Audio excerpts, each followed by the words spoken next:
আমরা আজকে মৌন মিছিল করছি। আগামীকালকে আমাদের সদস্য সচিব ঘোষণা দেবেন। আমরা বাইতুল মোকাররমের গেট থেকে জোহরের নামাজের পরে তাকবীর মিছিল আমরা শুরু করব। কারণ কি? কারণ হলো বিপ্লব সরকারের কথা মনে আছে পুলিশ অফিসার, সে এই তাকবীর দেওয়ার কারণে আমাদের ভাইদেরকে গ্রেফতার করেছিল এবং বলেছিল তাকবীর এটা নাকি জঙ্গিদের স্লোগান। আমাদের এই স্লোগানে আগামীকাল জোহরের পরে আমরা প্রতিবাদ করব। ইসকনের চিন্ময় বলেছিল নারায়ে তাকবীর যে রকম স্লোগান যে কেউ দিতে পারে, হরে রাম হরে কৃষ্ণ বা জয় শ্রীরাম যে কেউ দিতে পারে। এইটা কবে দিল বক্তব্য? এটা হাসিনা সরকারের পতনের পরে যখন ইউনূস সরকার আসলো তখন দিল।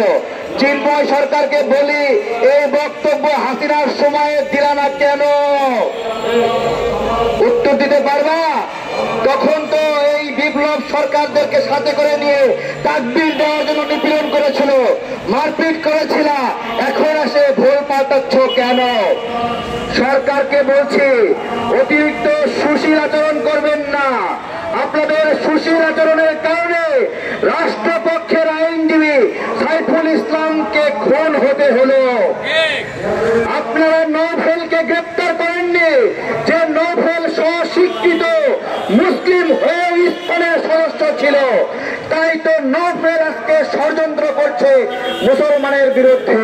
প্রিয় ভাইয়েরা, ইসকন তারপরে সনাতনী জাগরণী মঞ্চ অথবা যে কোনো সংগঠন, হিন্দুদের সংগঠন এইটা, এই ইসকন না থাকলে তখন আরেকটা মিসকন থাকবে, মিসকন না থাকলে ডিসকন থাকবে, সেটাও না থাকলে সনাতনী জাগরণী মঞ্চ থাকবে, না হলে সনাতনী ঐক্য পরিষদ তৈরি হবে। বিষয়টা সংগঠনের নামে নাকি আমরা হিন্দুত্ববাদের আগ্রাসনের শিকার হচ্ছি, সেইখানে প্রশ্ন করছি আপনাদেরকে। ভালো করে স্মরণ করেন, নামে সমস্যা নাকি আমরা হিন্দুত্ববাদের আগ্রাসনের শিকার করছি? এই যে 8 দফা দিয়েছে সেখানে দেবোত্তর সম্পদের কথা উল্লেখ করা আছে, যে হিন্দুরা বিভিন্ন পুরনো স্থাপনা বিল্ডিং এগুলোর নিয়ন্ত্রণ চায়। কেন? এগুলো দেবোত্তর সম্পত্তি।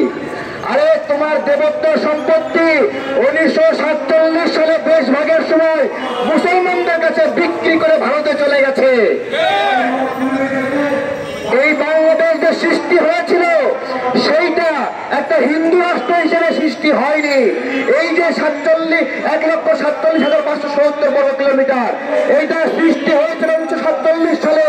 আমাদের একটা পরিচয় আছে, সেই পরিচয় হলো আমরা মুসলমান, এবং এই মুসলিম পরিচয় থেকে আমরা এই ভূখণ্ড পেয়েছি।